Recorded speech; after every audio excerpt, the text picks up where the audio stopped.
Call the Tuesday, September 17, 2024 meeting of the East Long Meadow Planning Board to order. I'm gonna ask if there's anyone in the audience who might be recording this meeting or on Zoom. We are being recorded by LCAT, but if there's anyone else, please state your name and the method in which you're recording the meeting. Hearing none. So we'll take a roll call. Those in attendance are Pete Punderson. Cassandra Chair Swallow. Russell Denver and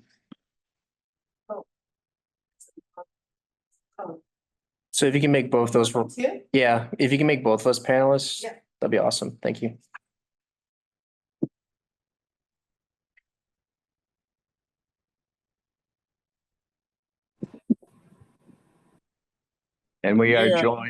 we're joined by planning board member Rob Terrell via video conference.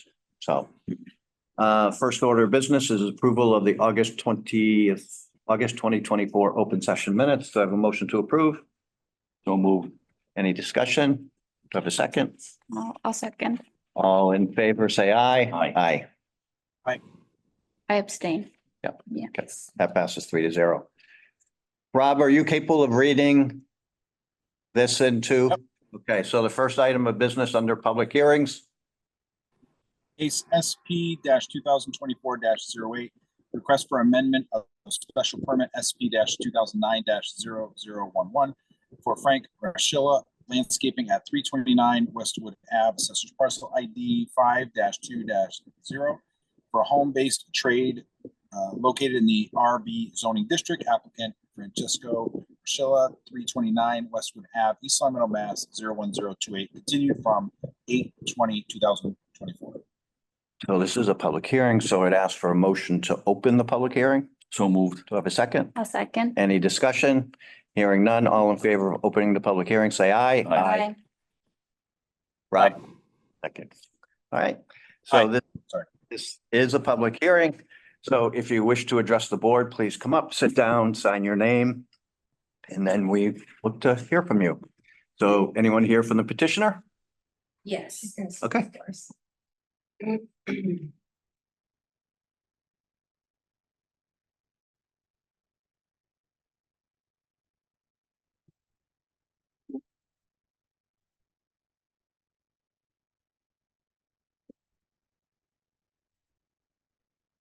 Just while you're writing your name, I just want to acknowledge that the board has received a letter dated August 5th, 2024 from Matthew Kranz at 15 Lassard Circle, and we are taking this into consideration and making it part of the public hearing. Hello, Hey, you want to give us your name and address? sure. Antonella Rishula Manzi, and I live at 30 Allen Street Okay. in East Long Meadow. I'm speaking on behalf of my parents. It is their property and I filled out the application for them. So we feel that we've made the necessary adjustments to be in compliance with the permit. And we were asking for an amendment for the vehicles. Because in the permit, it states that anytime they purchase any new vehicles, they need to come in front of the planning board. And the town has access to all of their vehicles through the excise tax, which they pay every year. So we feel like that would be sufficient. Is that it? Yes. Any questions for the petitioner before I start?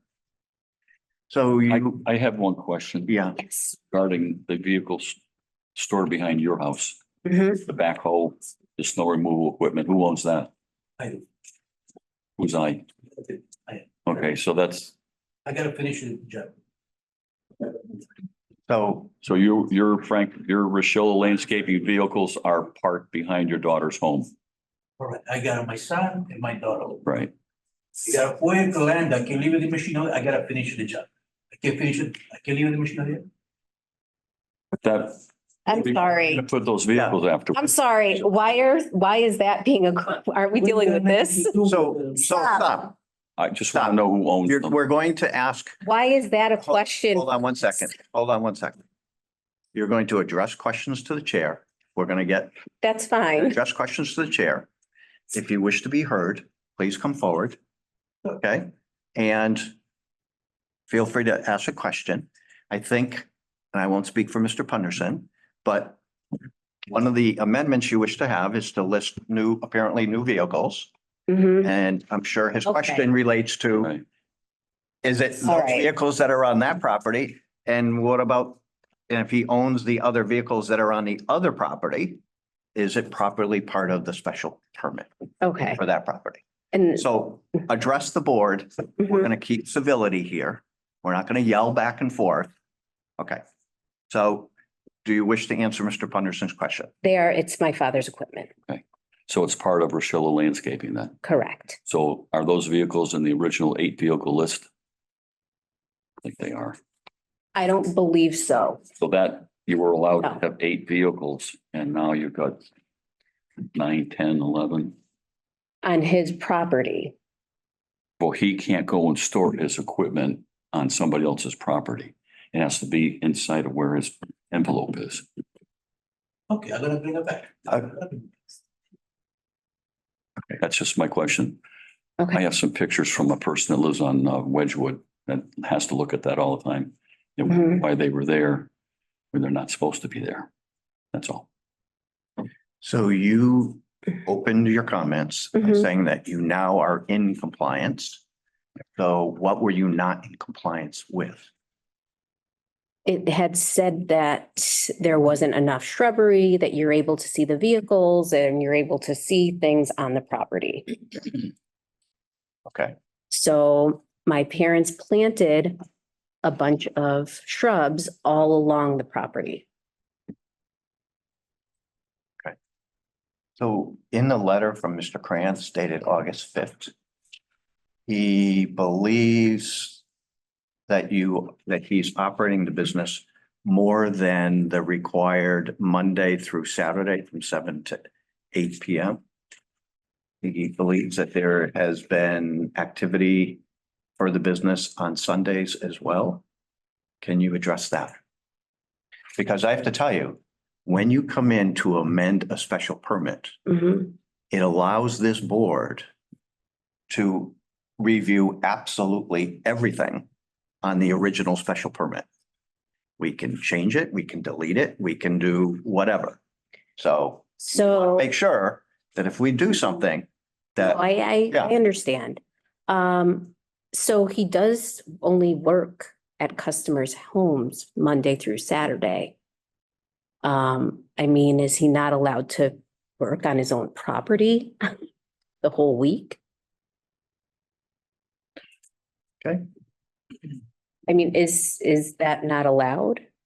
I would say, yes, it would not be allowed. That would be my Because it opinion. has to do with the business, which is only supposed to operate And then- 6 days a week. And you're in a residential neighborhood and the residents would like to have a day off. He can't No. work outside on his own property. They can mow his lawn and all that stuff. I mean, that's fine.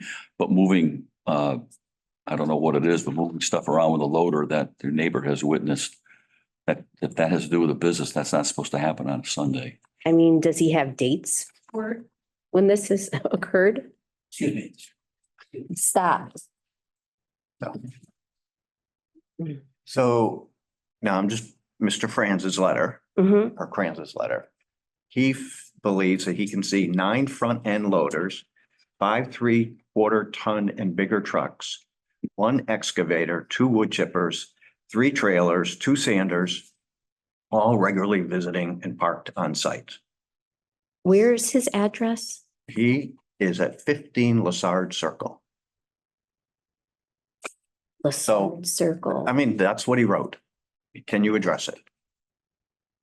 He has shrubbery all along That's not the the question. The property. question is, do you have that many vehicles on the property? The vehicles that are on the property are what we submitted. That's what's on the property. Right? Questions? Other questions? And how many did you add up to? Just from this letter, how many does he say there's there? 9 plus 5. 9 plus 14. 5, That's not, plus an excavator, 2 wood chippers, 3 trailers, 2 sanders. How many is that? 14 or 15? 16, 17, It's just too many. 22. Yeah, but they live, where they live, there's no way they can see inside the backyard. And I'm gonna also ask about the space allocation of 200 square feet for outside storage. Do you have piles of product, mulch or loam, other materials? There's loom. Okay, and how much space does that take? I'm not sure. Okay. All right, anything else you want to add? Mm-mm. All right, thank you. Anyone else wish to be heard on this matter, please come forward. Okay.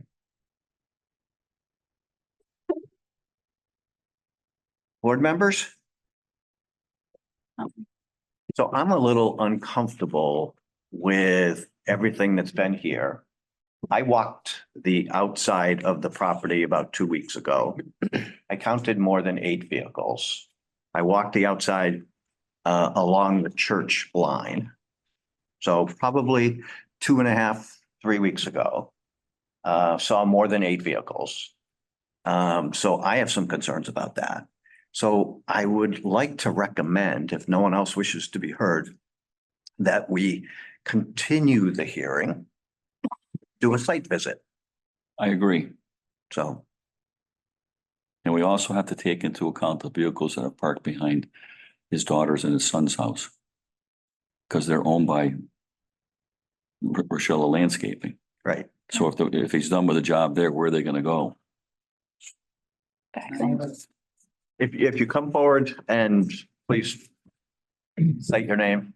Yeah, my name is Joe Lacopo, Okay, and he owns other property in Springfield where he stores those machines. okay, So that wasn't said during the hearing, so I just want to make that clear. okay. He doesn't just store it there. He has other property that he can store it at.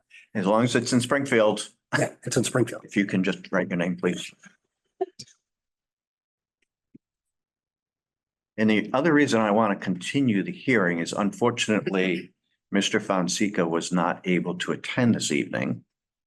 So he has the ability to review this meeting on LCAT, sign an affidavit indicating that he has watched the meeting, and then he will be able to participate in the vote on the hearing.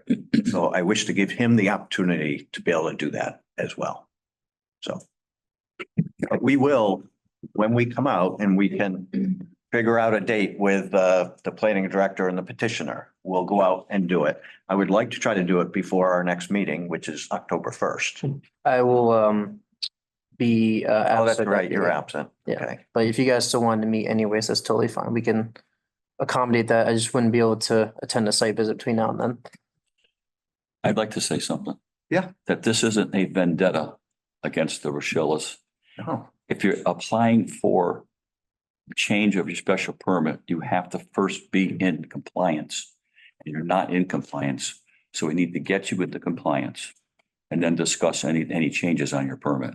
So if you have land in Springfield where you can put the extra vehicles, plows, whatever they may be, that's what should be done. So there's only 8 vehicles on the property within the 200 square foot limit that you're allowed. Then we can discuss a change. Okay? Whatever you guys do. Okay, thank you. It's just, that we procedurally, that has to happen. And we've got a letter saying you're out of compliance. We've looked, I've been in the parking lot and there's more vehicles. So plain and simple, let's just get it cleaned up and then move forward. And that's all we're asking. That's all I'm asking, or that's my comment.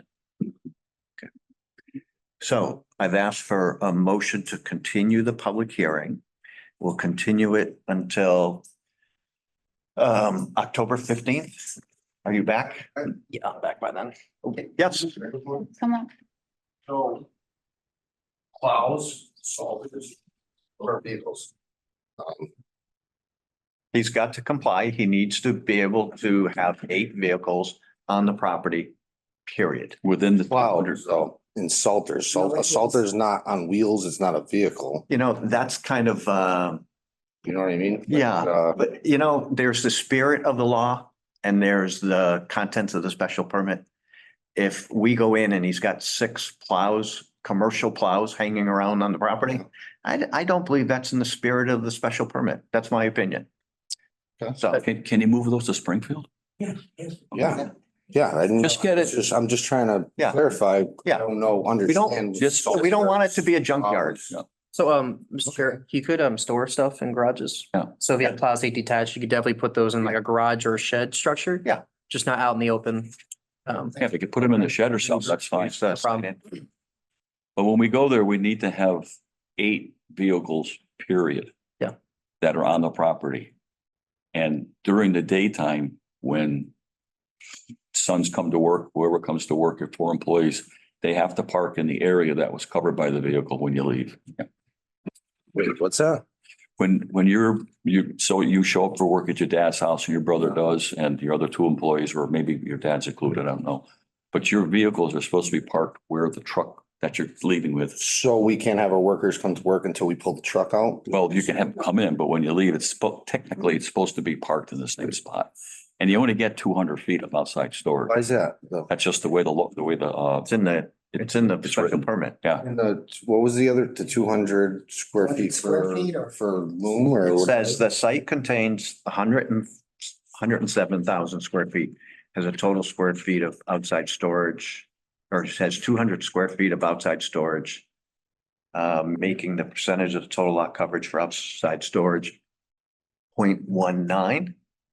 And so outside storage would be the loam, the mulch, Mhm. things like that. Yeah. So, So. you know, you've heard the neighbors say trucks. they believe there's more. The trucks- They believe they believe it's very smelly. And, you know, a planning board, and when I say a planning board, for me, a planning board is separate from the 5 that will decide on this. It is prior to Mr. Punderson joining, there were 5 different people on the planning board. They made that decision back in 2009. This is a different planning board. We may make a different. I look at it, I look at that site. That site is, you know, to me, in a residential zone. And a special permit, I believe, is a privilege. It's not a right. And when there are conditions put in the special permit, I firmly believe that they should be met. 2009, we were told we were grandfathered in. No, No, you weren't. I was Mr. chairman of the Punderson planning was the board. chair of the planning board at the we, time. we wrote the bylaw So- and we were at your place and it was fine back then. Okay. I have one question for the board. So, they do have the special permit for the, home-based trade. Yeah. Which they did meet the deadline for. I just think there's a few conditions in this permit 2009 that don't comply with what's allowed in terms of home-based trade. So I think it'd be wise to do a review of those conditions and make sure we issue conditions for this amendment if the board so chooses that complies with what we have. So for example, the outside storage should be up to 6% and not less than 1%. So I think we could definitely revisit and get him to comply with what we have in the bylaw now for that use. Okay. Home-based trade. First, we have to get in compliance, then we'll discuss all that and Yeah.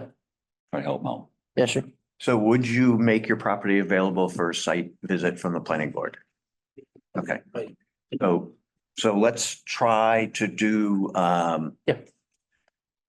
5:15 on August, or excuse me, 5:15 on October 15th? Is that,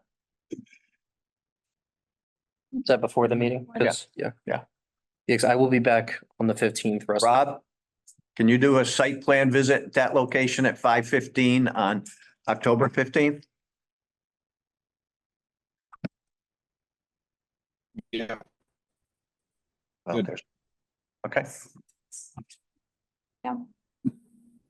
So we will meet you at that site at 5:15. You wanna say something, just, Okay, don't be doing that. No. Okay, Just for the complaint for Sunday. I got a letter from the people, I don't know who they are because they don't put a name. No name, nothing. Anonymous letter. From the back, I don't know who they are. I never work a Sunday. After they send me the letter, you look at that date, I'm gonna show you the letter. I never went back in the back in my life. And nobody gonna use the machine in the back, ever. I work a Saturday, yes. No holiday and no Sunday. Frank, I know how hard of a working guy you are. I've known you a long Yes. time and we just want to get it fixed and then help you out. I got my neighborhood, they love me. I'm there for 45 years. I know. I got the people they built in the back, the way they did, they destroyed me. You know, that's not fair. Okay. That's not fair. Well, let's just deal with it the way that we I try have. the best I can. Right. Oh, yeah. You know, I work, you know, how many hours I spend in the back? I know, I know, I know how hard a working guy you are. No problem. I don't deserve this. Okay. That's what it is. So, do I have a motion to Make a continue motion to to October continue the 15th Hearing to October 15th at 6 P.M. with a site plan The visit site at plan visit at 5:15? 5:15, the same day. Okay, do I have a second? Second. Any discussion? Hearing none, all in favor, say aye. Aye. Thank you. Aye. Thank you.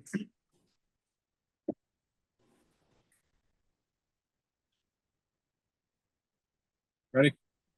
Now we'll follow up with everybody regarding that site visit date and time. Rob, next one, please. Yeah, case ZN 2024-01, proposed zoning bylaw amendment regarding commercial kenneling, allowing the use in an industrial zone by special permit continued from 8/20/2024. Ready again? Always such a pleasure to see you. is it okay if I have my client come up? Sure. That's why you guys have any. Just both sign in and. Yep. So do you want to just do a quick recap on where we are with this? Sure, yeah. So basically, we discussed this at the last meeting. Still a public hearing for commercial kenneling. The applicant is proposing making it a special permit use in the industrial zoning district.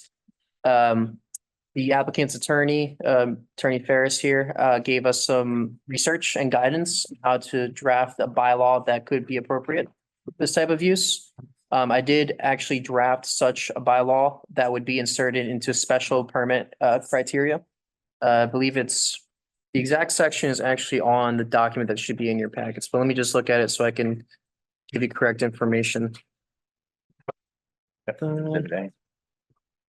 So the section I believe that we would insert this potential language into is few seconds. So it would be three definitions into Article 11, terms defined. And then we would add a section called 8.16, which is under Article 8, special permits. And the section would be titled Commercial Kenneling. Essentially, I took the research that Attorney Ferris gave us. I also took my own knowledge. I have a partner who is a dog training professional, so I asked her for advice too. I also did research, and essentially the state definition of commercial kenneling isn't just limited to cats and dogs. It actually expands beyond that to include animals. But as you can see in the language here, I talk about certain standards that you'd see in the industry, and those are pretty much the bare minimum. In this type of industry, usually you'd see businesses that don't really live up to these standards. And it happens pretty common. I'm not saying anything negative about the applicant. You probably know about it. So we have essentially, standard conditions for the type of facility. It has to be habitable all year round, has to be cleaned regularly, has to have enclosures. And then there's also more specific criteria for dogs in particular. So, there has to be partitions between crates. There has to be play areas. Dogs are arranged by certain groups in terms of their size. There are a few things here that are highlighted that I figured the board would want to discuss as a group. The first of which pertains to the staff to dog ratio. So under the advice of Attorney Ferris, he gave a metric of between, I think it was one staff for every 10 to 15 dogs. And I figured 1 to 10 would be a good jumping off point to discuss as a board. You can amend that number to whatever you feel is appropriate. And then the play groups shall not exceed the number of dogs that is in that staff to dog ratio, which seems to make the most sense. That makes sense. I also created size group categories depending on the type of dog. So small dogs would be between 0 and 25 pounds. Then you have medium dogs, which are 26 to 60, and then large dogs, 61 and above. usually you don't really have a lot of people with Great Danes or, Saint Bernards or Mastiffs, which are over 100 pounds, and that larger category seemed appropriate for larger dogs. And then in terms of the outdoor play areas, usually those are fenced in if it's an area that's, say, in somebody's backyard, or if it's a commercial facility, it would be an area usually with turf. They have a fence around it, or it could just be natural grass, whatever the owner prefers. But the most important thing to consider here is the height of the fence in those play group pen areas. So I proposed here for small dogs, a fence of at least 4 feet would be appropriate. And then for all the other groups, so medium and large dogs, a fence of at least 6 feet in height. Because those larger dogs can jump over a 6-foot fence pretty easily. And so would the 4-foot fence. So I guess those are kind of the recommendations. And then towards the back, I also included a list of possible conditions the board could consider for special permits, which includes hours of operation, pickup and drop off times, which could also be staggered, frequency of animal control inspections, total number of animals allowed in the facility, and then soundproofing of the facility. And those are things the board could decide if it wants to. At a special permit. At a special permit hearing, yes. And then on the last page, I have the use table. I also included pet daycare and grooming because that's an allowed use in town by special permit. I figured it'd be a good comparison. So far, the only district we're proposing commercial kennel to be allowed is in the industrial zone by special permit. So I don't know if there's anything that either the applicant or the board wanted to go over in detail. I believe I had sent you a copy of this. I looked over it and honestly, it's very thoughtful and it looks good and it matches very similarly to what I had researched and what I talked to my client about. I would say that the one thing that I think is a major advantage is that Miss Curley has a dog daycare there already, like a grooming and dog daycare. So I believe her facility is already outfitted with a lot of these capabilities, if not already there solidly. So I just wanted to put that out there in case that wasn't mentioned before. We're not going to address a single property. So when we put in a zone, it's for I understand that. anybody and everybody. Right. I just wanted to put that out there. And for what it's worth, before we get too deep, I just wanted to also put this out there because I just got this I have some letters of like reference and basically essentially letters of support. I can hand them to you or I would whatever, but save it for the special permit process if it gets to that. Okay. So I don't mean to interrupt, but maybe if the board wanted anything particular to discuss from this document, I don't know if. I had read through it. So let's just open the public hearing. Sure, yeah, go for it. We have a motion to open a public hearing. So moved. Second, motion made in second. All in favor, say aye. Aye. Rob? Aye. Thank you. Okay. All right. So is there anything else you want to add? not for now. Okay. My client would like to. If there's anyone in the audience who would like to address this issue, please step forward. Good evening, Mr. Page. Good evening, Ralph Page, 137 Pease Road. Please sign in. Yes, I will definitely sign in for you. Thank you.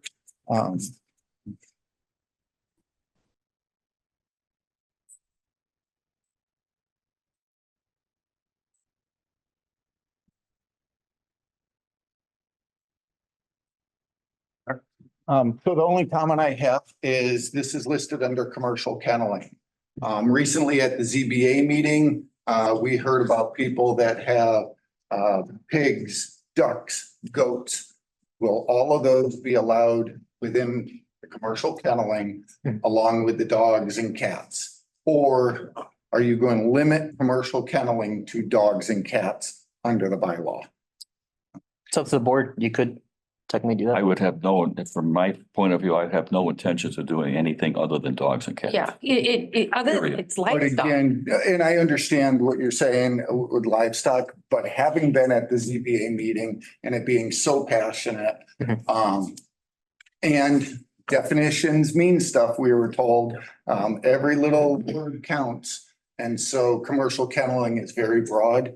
And if you're gonna limit it to dogs and cats, I would suggest that under commercial kenneling, you put commercial kenneling of dogs and cats only. Just a thought. I think thought. that's a really wonderful suggestion. Yeah. But I would also like to clarify. So 2 pigs, 6 goats, 20 chickens and 26 ducks is a farm. It is not a pet. So I That's a respectfully farm. agree with you as far as that goes, but. And it was also reprehensible. Had another citizen in town who came forward to discuss his neighbor who only had 2 pigs. Didn't have anything else. I know many people that have just a couple goats or, and again, I'm assuming up until now, they've had someone come in to their house and take care of them when they go over or something. But because words mean stuff and we were told that about agriculture and all, I think we should really narrow this down. I think that's a wonderful suggestion. So. Anyone else wish to be heard on this matter? Hearing none. Do I have a motion to close the public hearing?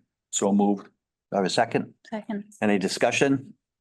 Hearing none. On the motion to close the public hearing, all in favor, say aye. Aye. Aye. Anyone opposed? Nope. So we close the public hearing. Aye. So we're back to the board. I thought Mr. Page's suggestion was well done. Right. So I would see if someone would make a motion to amend the proposal in front of us to include that. I would make a amendment to the proposal to include kenneling of cats and dogs only. I make, I don't mean to interrupt, Mr. Chair, just for clarity's sake. So, I guess the recommendation that Mr. Page brought up is to amend the definition that's proposed on the first page here.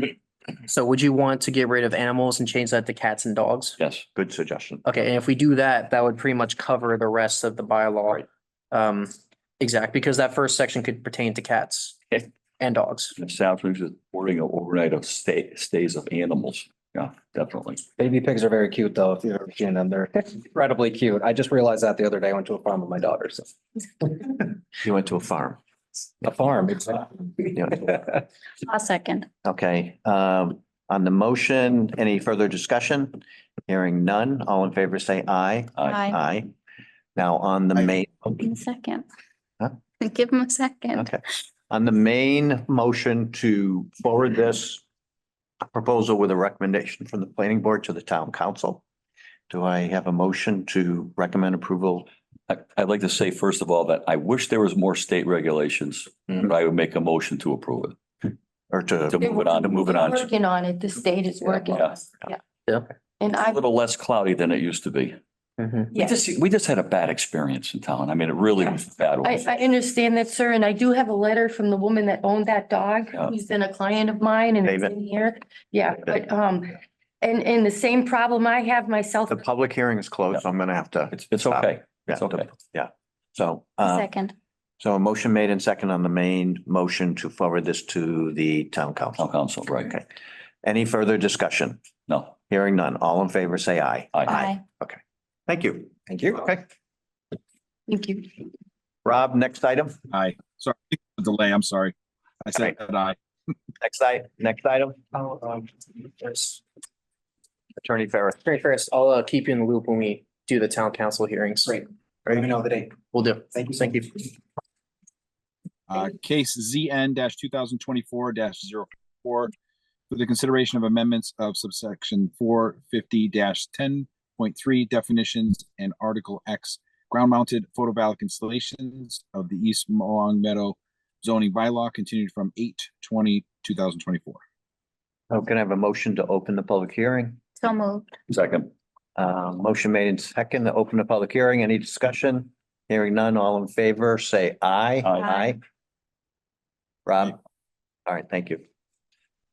All right, so I was asked to look at the entirety of Article 10, which is ground mounted photovoltaic installations, AKA solar systems. And in this case, I looked at the letter from our own town attorney. I looked at bylaws from towns I used to work in and other bylaws from the state. And I did include my draft recommendations for the board's consideration. So essentially, I have included the entirety of Article 10, which is the solar section. And in blue are areas where terms would be added. And then red are where terms would be removed. So I don't know how you want me to do this, Mr. Chair. Do you want me to just go through it? Yeah. Okay. So if you go to the first page, under section 450 10.2, which is applicability site plan review design standards for small scale installations. There's discussion about these parking canopies and the fact they're not really addressed anywhere in this bylaw specifically. So the idea is to include parking canopies within the permitting process for medium and large scale ground mounted installations, which currently, although they're allowed by right, require site plan review and rigorous review from the planning board. And that felt most appropriate because those types of facilities aren't really done on top of people's houses or existing structures. You have to create a parking canopy to put those panels on top of it. And usually they go above parking spaces. So to group them in with medium and large scale installations made the most sense. We also added a exemption for roof mounted solar systems. They're exempt from site plan review because they're not creating larger footprint. They're going on top of an existing structure. The only thing I put in here is that they have to be designed in a manner as to not create significant reflection and or glare to the street and public right of way. So if you're driving, a system should not be able to reflect a light onto a motorist on the road below. After that, section D, I also put in here that small scale ground mounted solar voltaic installations are exempt from site plan review, but they have to adhere to the following design operation standards below. I removed that first section, utility notification, because that's the topic of another zoning public hearing that's currently before town council. I don't know if it's been opened yet, Ralph, is that, or if that's still in the public hearing process? Okay. So that one is another public hearing item, but it's still reflected in this draft anyways.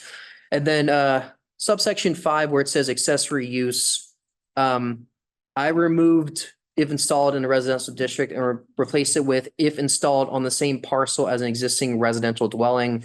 And the reason for that is because if solar is constructed on an empty parcel, it's not accessory use, it's a main use at that point. If it's on the property of, say, somebody's home or another type of establishment, that's when it becomes an accessory use. So that's the reason for that change there. If you go to the next section, 10.3, which is definitions, I included a definition for parking canopy. And of course, we could definitely work on changing this one together if you want to.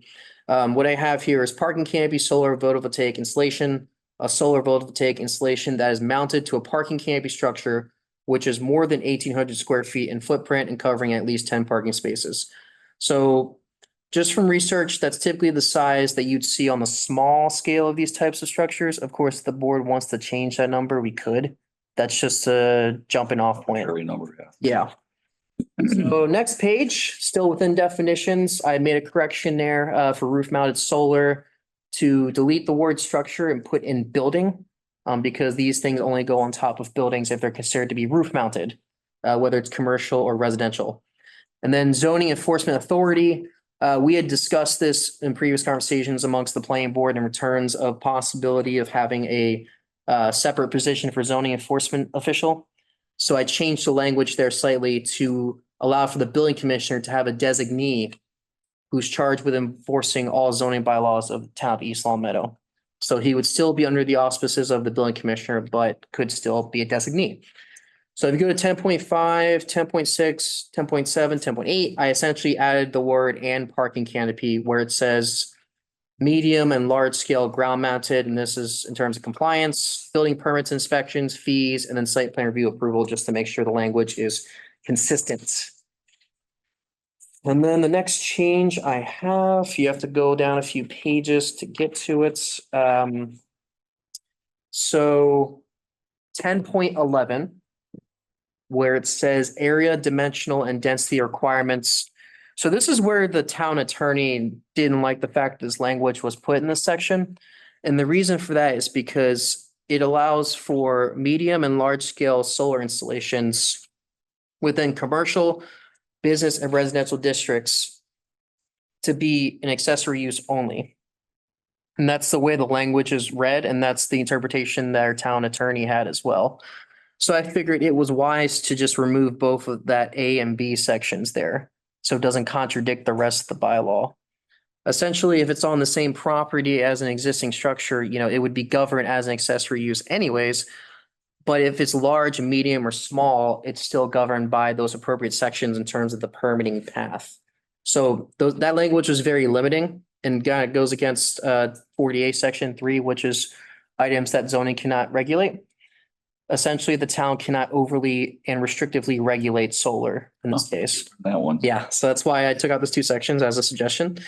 Subsequent sections after that, I put in parking canopy again, but in terms of heights, under 10.11 towards the bottom, it says here for all other ground mounted solar installations, the height will be limited to 25 feet.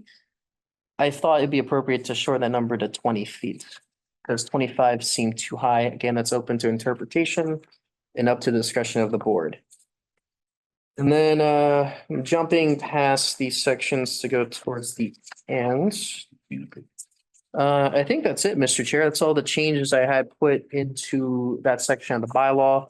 Of course, I'm happy to answer any questions or concerns the board or the public may have. I figured those were, the bare minimum that this bylaw needed to get it into compliance with state law and to not contradict itself. And the town attorney has reviewed all those. He reviewed the suggestions. I did. Everything else is very minor. But if you want me to have the town attorney review it again, I could. It's up to you. Sure, we will review it. Yeah. Before town council. Yeah, he will. enacts it. So I'll probably send it to him and he'll suggest his comments. But the biggest thing was, as I mentioned, the accessory use factor for medium and large scale solar. He was definitely very against having that in the bylaw still. Before I ask the public to come forward, any questions from the board? Not really. I want to thank you. I think you did a very thorough job. Thank you. So is there any individual wish to be heard on this matter? Please step forward.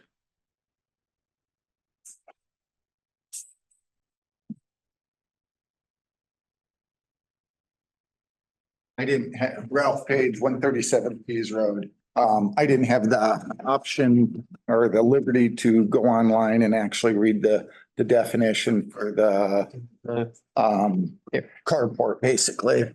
But I'm just curious if that would end up going against our building definition. Any structure having a roof supported by columns, housing or enclosure of any individual animal process equipment.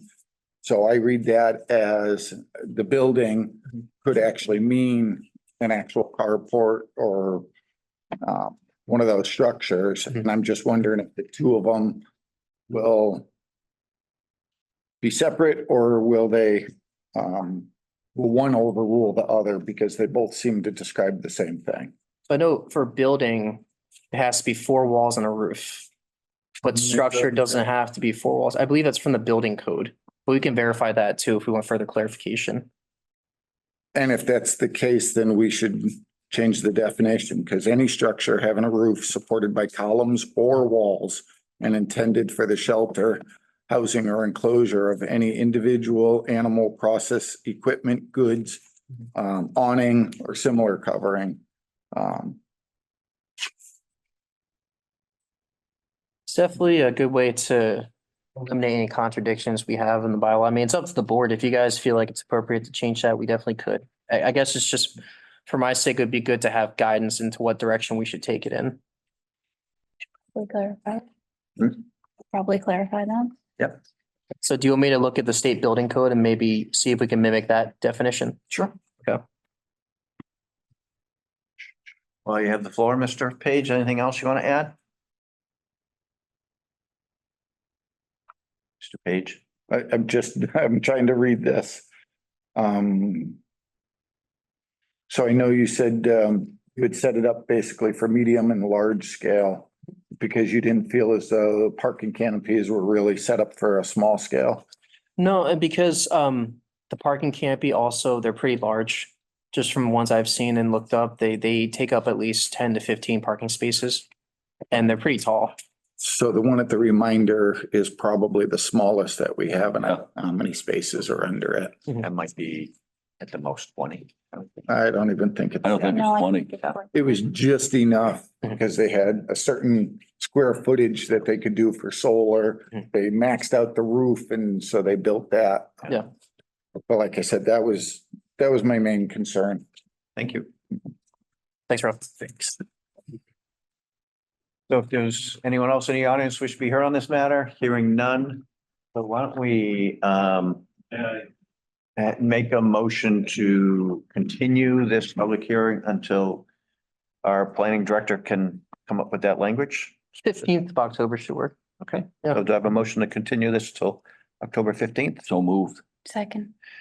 Motion made in second. Any discussion? Hearing none. All in favor, say aye. Aye. Rob? Aye. Thank you. Aye. Okay, old business zoning discussion. Three items, property upkeep and appearance, accessory dwelling units, and drone bylaw. Rob? Alrighty, so I believe I actually have the updated language in regards to the property upkeep and maintenance. It should be in your packets. It's one of the last items that you should have right before the director's report. Yep. And yeah, I mean, last time we didn't really have a full panel of board members here. I remember we discussed, Russell, that I think it was actually Pete who brought this up to amend the off-street parking requirement in regards to DPW standards and specifications. So I did do some research on that. The DPW only inspects parking areas over 1,000 square feet. And they also don't really have any standards for parking areas of a certain size that's below that. And they're also very strict with the construction of roadways and sidewalks.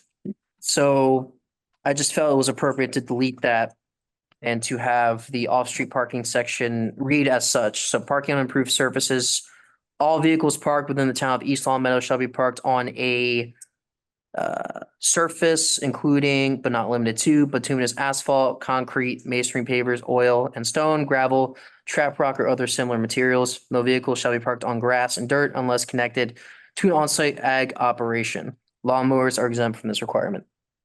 So Motorhomes included. if you want. So you want motorhomes included in that definition? Is that not a vehicle? Recreational vehicle.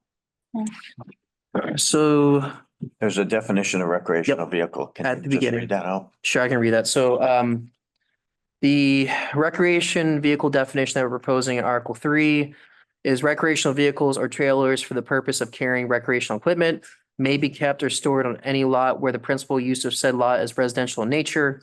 Any such recreational vehicle or trailer shall be kept in the side or rear yard and or at least to the rear of the setback line of the primary building.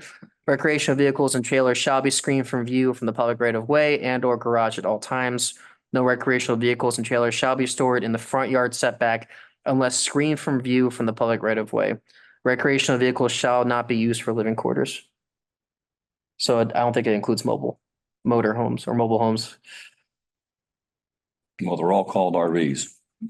It's true. That's what they are. Yeah. Whether it's a class A, class B, whatever. They're Yep. RVs.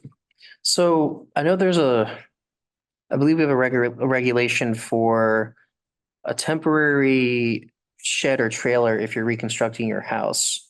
I don't think that's more than 30 days.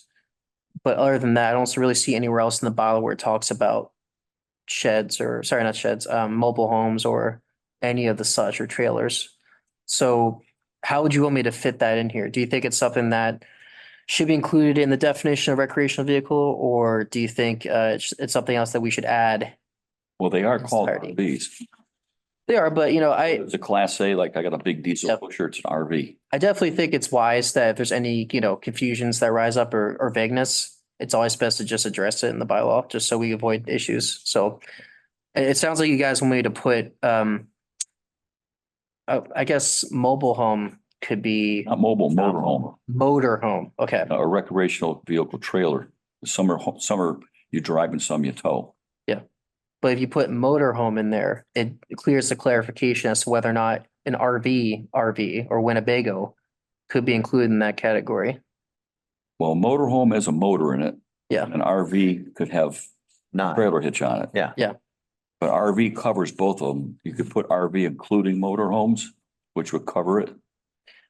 Yeah, I mean, we could just put that in that definition somewhere and just say includes motorhome. Right. But okay, I can do that. Okay.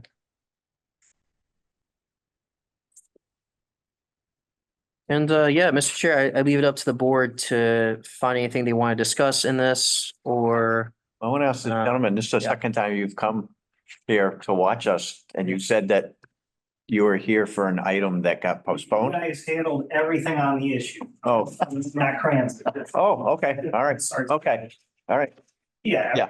okay, Just want to make sure everything's reasonable. okay, all right. There's a few other things that I'm interested in. The letter. Insurance. board. Wrote the letter. Very well. Conduct yourself. Okay, all right, That was a well-written letter too. yes, Hey, It Yeah. really was. there was a You could- good fruit. It wasn't just me. When you read it, you could picture what's going on. Fair enough. just curious, are you Eric Madison's son-in-law? I am a son. Oh, God bless you. I love I Eric. don't know if you gotta bless him. I love Eric. I love Eric. Okay. All right. All right. Next item would be, Well, yeah, Russell, I don't know if the planning board wants to recommend anything for me to do with this. Do you guys want this to be a upcoming memo I sent to town council for Yes. their yeah, recommendation? are we ready? Vehicle definition on the back has the camper. Campers are different from It has recreational. campers, camping trailers, and self-propelled motorhomes. Okay, Oh, okay. it's in there, it's in there. Including but not limited to travel trailers, truck campers, and camping trailers, self-propelled motorhomes. Covered. Okay, we got it covered. Yes. Perfect. So I'm ready to, Then why are there Oh, two back to different, This one. so this is terms defined and then. Okay, So basically that Article 11 term is just define what it is. And then I believe the Article 3 where it says recreational vehicles or trailers for purpose of carrying. Well, oh, it's just saying where it can be. I get- exactly. It's just So it's already there. regulate where it's allowed. That's fine. Yeah. so I There we guess go. we'd like to schedule a public hearing on this, So the 15th. so the appropriate motion would be to recommend to town council for their consideration of Yes. recommend back to you guys Okay. for public hearing. I just think it's Come important back. the people that have those vehicles that are parked in their driveways realize Mhm. that it's not gonna happen. They're gonna have to put gravel in on the side of their home. Mhm. It has to be behind the front of the home or behind it or a garage or whatever, because there's a lot of them that are just sitting in driveways. It requires aggressive enforcement of the town zoning bylaws. Bylaws, right? And until we have that, we will continue to lose whole streets. And when I say lose, I mean, one person will violate the zoning ordinance and then their neighbor will do it. And then a neighbor 3 doors down will do it and so forth. And then you end up losing that street and you lose neighborhoods. And what do I mean by lose? I mean, those properties ending up being devalued. So as you can tell, I'm somewhat passionate about this. So The touch. just a touch. Hmm. Okay. Accessory dwelling units. Just taking one note down, Mr. Chair, my apologies. So I will let you know, I received a call from the planning board chair in Wilbraham Mhm. about what East Long Meadow was going to be doing regarding accessory dwelling units. I said that we had not yet addressed it. We would be addressing it this evening. His comments were, he felt it was poorly drafted by the legislature and the governor, and it caused havoc in Wilbraham. And would like to just have me keep him abreast of what our discussions are and what we plan to do moving forward. So, Yeah. thank you for the update, Mr. Chair. It's good to know that. And you know, there is some good news and some scary things about this legislation, so I'll just go through it. I have a Sure. brief slideshow. I'm gonna Oh, great. screen share real quick. This up.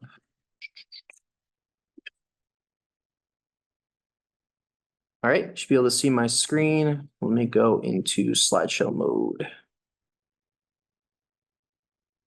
Perfect. So today we're talking about accessory dwelling units known as ADUs.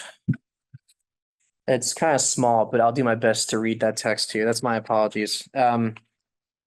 So the Affordable Homes Act was signed into law by Governor Healy on August 6th of 2024. It's considered to be historic legislation and authorized $5.16 billion in spending over the next 5 years. The Affordable Homes Act is proposing 50 policy initiatives to counter rising housing costs, one of which includes making ADUs allowed by right statewide.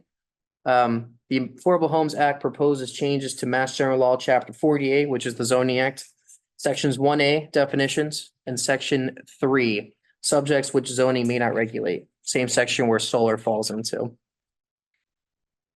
So I'll read the whole definition, so don't worry about squinting too hard on that one. But This new definition of ADU is pulled from section 7 of the act itself. Section 7 went into effect as soon as the legislation was signed into law in August, I believe it's 6th of 2024.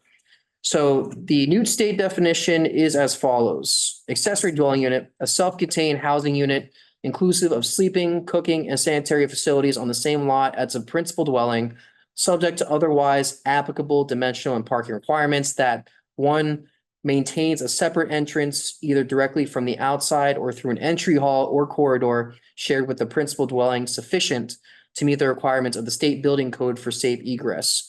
Two, is not larger in gross floor area than 1/2 the gross floor area of the principal dwelling or 900 square feet, whichever is smaller. And just to clarify, gross floor area includes the square footage of each floor of a building combined.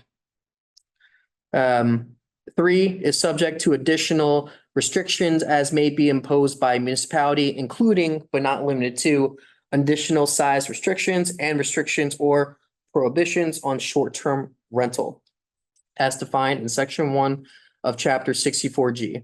Provide, however, that no municipality shall unreasonably restrict the creation or rental of an accessory dwelling unit that is not a short-term rental. In other words, you cannot prohibit the rental of these accessory dwelling units. So this definition will have to be incorporated into section 11.2 of the East Long Meadow zoning bylaw in the near future, most likely when the ADU bylaw is adopted by the town council. So what is allowed versus not allowed? So the section that pertains to the rules and regulations for ADUs is section 8 of the Affordable Homes Act. And it essentially tells municipalities what they can and cannot do with ADUs. So this section 8 of the act does not go into effect until February 2nd of 2025. So they intentionally gave municipalities a 180-day tolling period to kind of get their own regulations in order before the law goes into effect. So just a list of things that are not allowed from the municipal side of what you can regulate.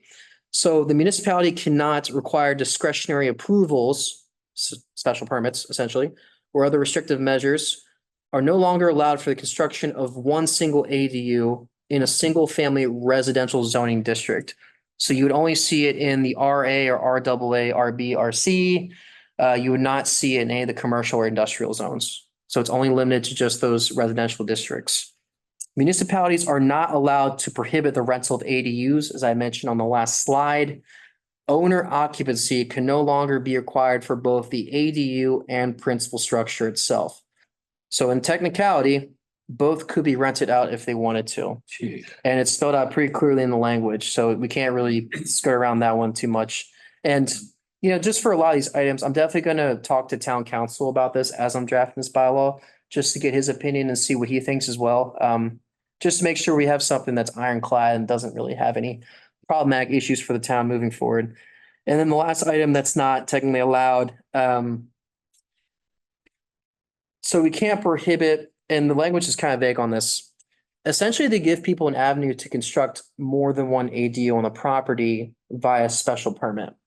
So obviously, as you know, special permits can be denied if the board feels it's detrimental to the community, goes against the criteria of Article 8 of our bylaw. So in this case, it doesn't say whether or not we can just limit ADUs to only one. It gives people an avenue to pursue a second one if they wanted to, but only through special permit. So that's kind of the gray area that we're That's seeing. discretionary at that point in time. It's very discretionary, but it's also confusing because it doesn't tell us, it makes it sound like we have to allow that special permit avenue.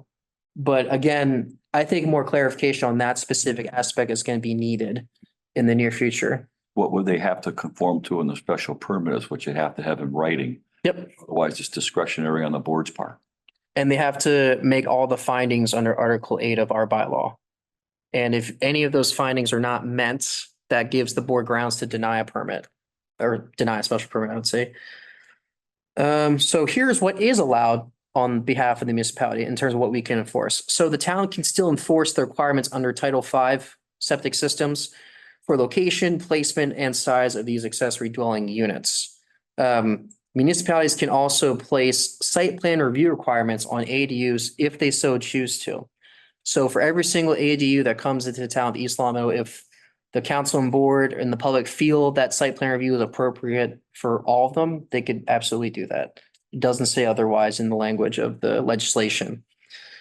Accessory dwelling units can still be required to abide by dimensional setbacks, bulk and height of structures, so you can limit the size, you can limit how far it's placed from property lines, where it's placed, et cetera.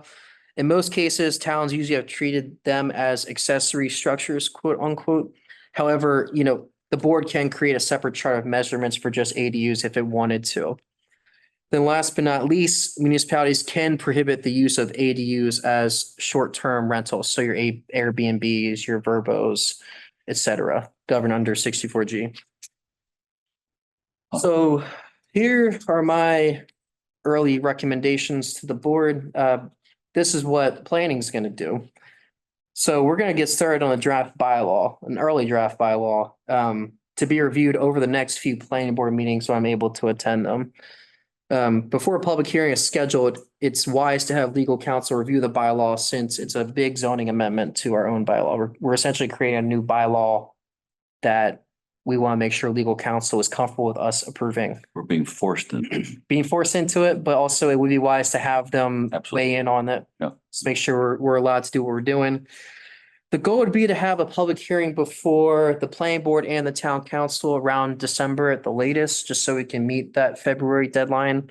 Also keep in mind that any zoning bylaw revision from the date of the first publication advertising a zoning bylaw amendment, in technicality, that bylaw is considered effective at the date of the first legal advertisement that goes in the paper.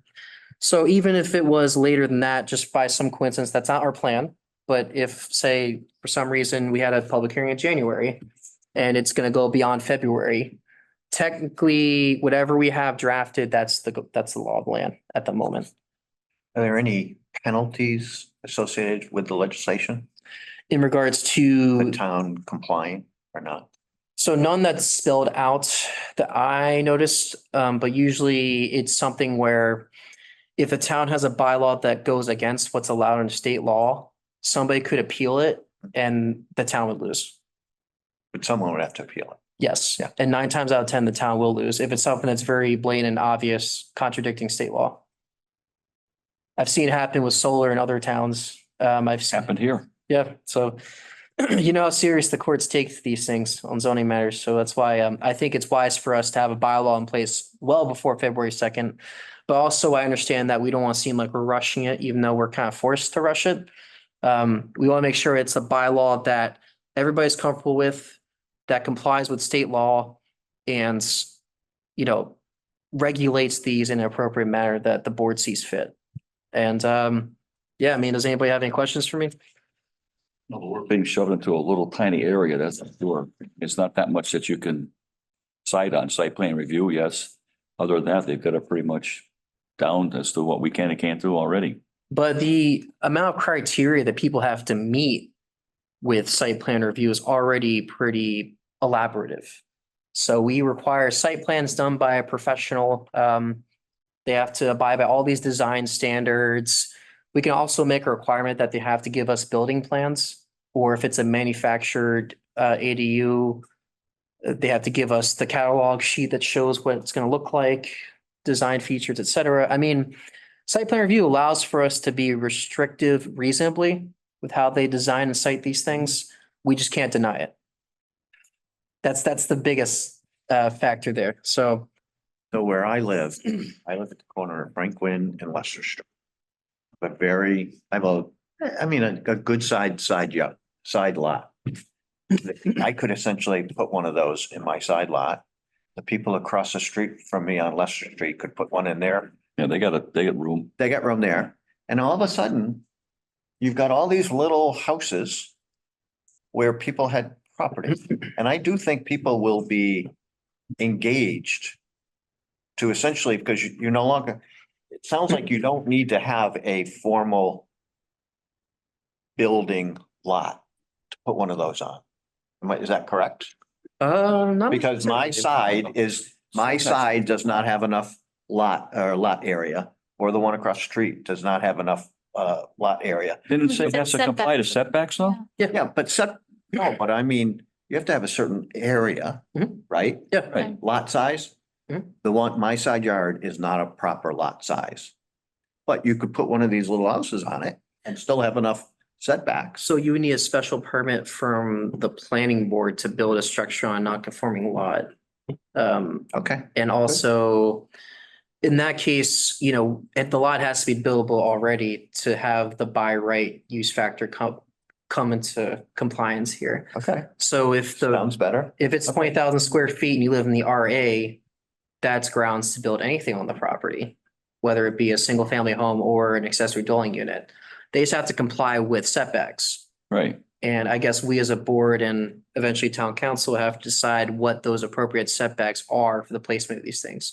And I do want to say there is one advantage to having these accessory dwelling units. It does provide those who are older, who want to downsize a little bit. So say, you know, you have grandma, and grandpa who want to live in the smaller unit that they build themselves. Right here. Yeah, and they want their grandkids and their kids to live with them in the main house, you know, or they rent out the main house just so they have some sort of supplemental income because a lot of these people live on fixed incomes already.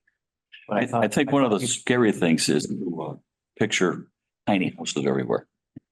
Yeah, but they can. Manufactured tiny house. I know they're cool, but that's not what we're about. No, I understand. I And you, think, and you increase the density of Yeah. a neighborhood Hmm. by adding, if you had five, if you've got a street with 20, 25 houses and you add five of these, you've just increased the density of that street. And you've added, you know, more traffic, you know, so forth and so on. But There's well, nothing you can do about. at No. that point. and it seems like you're making two families and some of these don't even have to be detached. They could be attached to the building as an Right. addition. they could. Yeah, so I mean, we have some flexibility in terms of what we can do. Unfortunately, we just can't prohibit any of the three ways they're constructed. You can regulate each one differently if you want to. But at the same time, we have to allow for all three of those types to exist. And those are detached, attached, so it's an addition to the house, or what's called contained, which means it's a unit within the building itself. It has its own entrance inside. So those are the three types that are allowed under the legislation and are what are typically seen throughout the state. Yeah. Okay. So I got 8 rooms upstairs I can rent out. But you need site plan review or building permit. All right, Nightmare. thank you. Yeah, no problem. Good job. Next item, drones. Hey, Russ. Yes. Hey, Russ. Yeah. Sorry, I gotta hop. I hope it's okay if I jump. Okay. Yeah, I'm gonna it try is. to make a flight. Thank you. Good luck. Okay, drone. Thank you. Thank See you you. next- Bye. I will do some early draft language on that so we can look at it at a later meeting. So for drones, I did include the Holyoke drone regulations into the packet. I believe it's also towards the end. And we can take a quick look at this just to give me an idea of what the board would like to see done in this town. So the way they do it is that they require licensing from the FAA, which if you want to be a commercial drone operator, you do need what's called a UAF. That's it. I forgot the term. I think it's like unmanned aircraft or something like that. And you have to pass an exam. It's pretty rigorous. You have to get a license and then you can operate a drone anywhere that's not on your property with this license. Of Is course, that every drone? drones of a certain size, I think it's like 5 pounds or more. It's a drone that if it falls on somebody's head, it won't, you know, kill them. So that's why they regulate so strictly on size. You also typically under federal law can't fly a drone over somebody's house if there's people inside without first asking permission of the person who lives in that house. That's an actual thing. I know. Because they treat it as aircraft. Okay, And it can't go above a certain height because if it does, it goes into federal airspace. So I mean, it makes sense, but literally First what's thing you see happening right is a now. Drone out the window. Beautiful. I don't know if you guys had a chance to review this Holyoke bylaw from the state ordinance regarding unmanned aircraft systems, otherwise known as drones. But I did take a brief look at it. It looks like they were pretty strict in certain areas. They're basically saying that you can't just have it fly by people's properties. They limit it to at or below 400 feet. which, you know, technically could go higher than that, but I see why they did it because they're Holyoke. And yeah, I don't know if you guys had any questions or anything you want to bring up to discuss. I know Cassie, you had proposed looking into this, so I don't know if there's anything you want to talk about or. Do you want a chance to review it and? No, I did Okay. read it. Okay. I mean, the biggest thing is like the not flying other people's homes. I know they're not supposed to, but that is literally occurring. So So there are state and federal regulations on drones, obviously, then. It's mostly federal. Right. The state doesn't really have their own, and it's under United States Code like 300 something. I don't know. It's the FAA regulations, Federal Aviation Association. are they supposed to be registered or something? Yeah, they are. So they're supposed to be licensed and the drone's supposed to be registered if they're 5 pounds or more. What about the ones under them? So technically those don't have to be registered. And so does this cover the smaller drones too? It could, in terms of flying them past people's windows and on private property. I think it should cover everything. What a mess. How am I supposed to know if that weighs under 5 pounds? It's a fair point. Yeah, I mean, we definitely could consider adding that. We could be more restrictive, just not less restrictive. So we should include all drones. I think so. Because I But- think like drones are, Some of them are this big. some of them are so tiny. Yeah. Yeah. But when you're looking at it, like, you know, somebody flies their own drone onto your property, that's technically a trespassing issue. So that's why it's easier for us to say you can't do that in a zoning bylaw. I Right. include all drones, not Yeah. 5 pounds or over, all. Yeah. Because most people have the little ones. The like tiny this. ones. You could just go and buy that at the store for $15. And somebody could fly past your window and look into your window with a camera. So yeah, no, we could definitely do that. Hey, Ralph. Just for the sake of zoning. In regards to the FAA rules and regs, usually they treat something more than 5 pounds to be something that has to be licensed. Or registered with them, I should say. Well, I would say regardless of its registration, statewide or federally, we should still say all drones. Sure. So do you guys want me to take this bylaw here and kind of use it as guidance in drafting something? Put your red and blue stuff on it. Do you guys like the red and blue? I like it. Like it? Is it helpful? Cool. I'll do that next time for this one too. All right, Director's report, just what you have here. sure. So I guess the question I Yes, you have did. is there any way at all we can just tell people, no? I mean, it says applicant is requested to amend an existing special permit to reflect a change in the restaurant tenancy, which they've already done. Yep. So they've done it, and now they're asking kind of retroactively that we amend their special permit. That's up to you as the board. Our bylaw, when it comes to transfer of special permits, usually it's governed by transfer of ownership. That's what the language said. This case, the same owner, different tenant, different restaurant. But they're asking for outdoor dining to be allowed. Yeah, so my question there is, are we still under the state mandate with respect to outdoor dining? No, that ended like in April. So you guys have the choice of whether or not you want to approve or deny the outdoor dining request. But I do recommend that to make something not appealable, you have to attribute it to one of the special permit criteria that's under our bylaw. So there have been, so this came before this board a couple of times. Well, wait, no, let me just go back. So how, so let's say Villa Napolitano, so it's in that immediate neighborhood. I believe they still have outdoor dining. They've never come through this planning board for outdoor dining. So, I believe we tried reaching out to them. So how this, Villa doesn't have it. They don't use their outside dining at all. but they did during COVID. They had an outdoor dining area. They started and they found out no one wanted to be outside. Okay, They stopped using it. Or in somebody's backyard, basically, too, at that point. yeah, yeah. Oh, you know, eat All right. dinner. So who has so Center Square Grill has outdoor dining. Yep. Who else in town has it? The way Fazio's. approved the East Village one, right? Not Fazio's, Donardo's. Donardo's does, and the one right in the center of town, The East Village, do we? East, So they- East Village Grill. Yeah. Yeah, We we just approved gave it that. to them. Yeah. and I think these guys also had outdoor dining illegally. And Shelburne Coffee also had it legally too. Because they were taking out parking spaces there. So the reason why these came up is that, they were doing it without coming to the town first. And, liquor license wasn't transferred for this business at the time. It has since been transferred. And business licenses, that's kind of what flagged planning into it was that, this businesses changed. They didn't do the change of DBA with the town clerk. So town clerk and our office were kind of working on this for the past 3 months. Trying to get these guys to come in and do the amendment to the special permit. So Russ, as you mentioned, yes, it does open to review of the entire permit once the public hearing is open for it.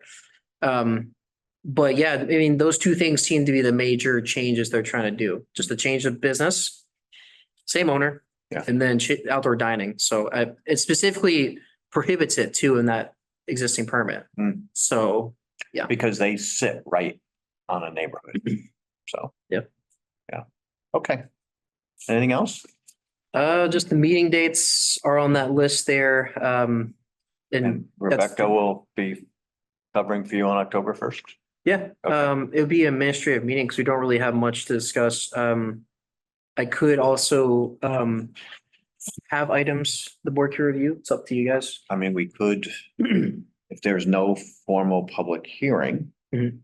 there's no required action by the board, Mhm. we could not have a meeting October 1st. It's up to you guys. I haven't received anything. So we do have a public hearing scheduled for the 15th, but that's about it. So Don't get anything. Well, if nothing comes up, I would be all up for staying home. So if you don't receive anything by next Tuesday. Mhm.